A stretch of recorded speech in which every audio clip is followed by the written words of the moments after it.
Құлан мектеп гимназиясы, қазақ тілі бірлестігі.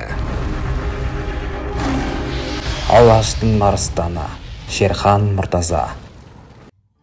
Уақыт өтпейді, өмір өтуде. Білімі шектеулі адамбыз. Құдайдың білімі шексіз.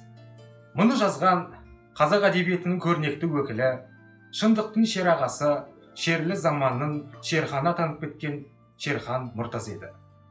Қазақ руханиятында мылтықсыз майдан ашқан, ұлттық ой сананы тербеп, кеңестік саясаттың кеңеспей шешетін саясатынан сескенбей, қазақ баспасөзін, қазақ телевизиясын жаңа белеске көтерген, таң шолпан сынды әйгілі бағдарламаның тұсауын кескен Шерхан Мұртаза.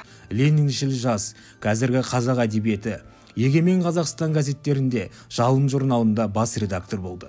Талантты тап басып танып, демеу көрсетіп, Алтайдан Оралхан Бөкейді, орталықтан Ақселеу Сейдімбекті, батыста Фариза Оңғарсынованы, оңтүстіктен Мұхтар Шахановты, тағысын басқа танымал тағдыр иелерін алдырып, қазақ әдебиетіне өлшеусіз үлес қосты.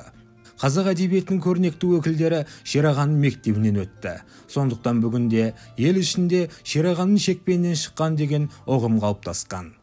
Сөз шеберінің қаламынан Қызыл жебе, Табылған теңіз, Қара маржан сынды құнды кітаптар жазылып, халық қажетіне жараған асыл мұралардың санатында келеді. Бір ғана Ай мен Айша шығармасы қазақ әйеліне қойылған үлкен ескерткіш. Ұлт руханиятында өзіндік қолтаңбасы бар заңғар жазушы мол мұра өрісті өнеге қалдырды. Шерхан Мұртазаның есіл еңбегін ел біледі. Қилы заманның қиындығын көп көрседі. Жалған атақ пен жағымпаздыққа бой алдырмаған шері жазушының шығармасы бүгінгі өскелең ұрпақ үшін шам-шырақ секілді көрінеді. Алғашқы кітабы 26 жасында құрылысшы Даку деген атпен жарық көрген. Тұрар Рысқұлов жайлы 5 кітап жазған. Шыңғыс Айтматов, Ганс Кристиан Андерсон, Мұстай Кәрім секілді проза падишақтарын қазақша сөйлетті.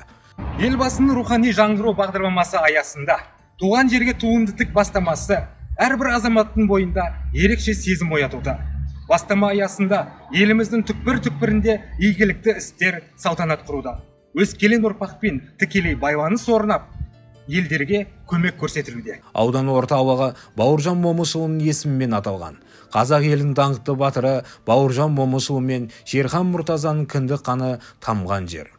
Бауыржан Момышұлы ауылында сәндік ағаштар отырғызылып, айрықша күтімге алынған бұл баққа Шерхан Мұртазаның аты берілді. Жасай бер Қазақстан саябағы ашылды.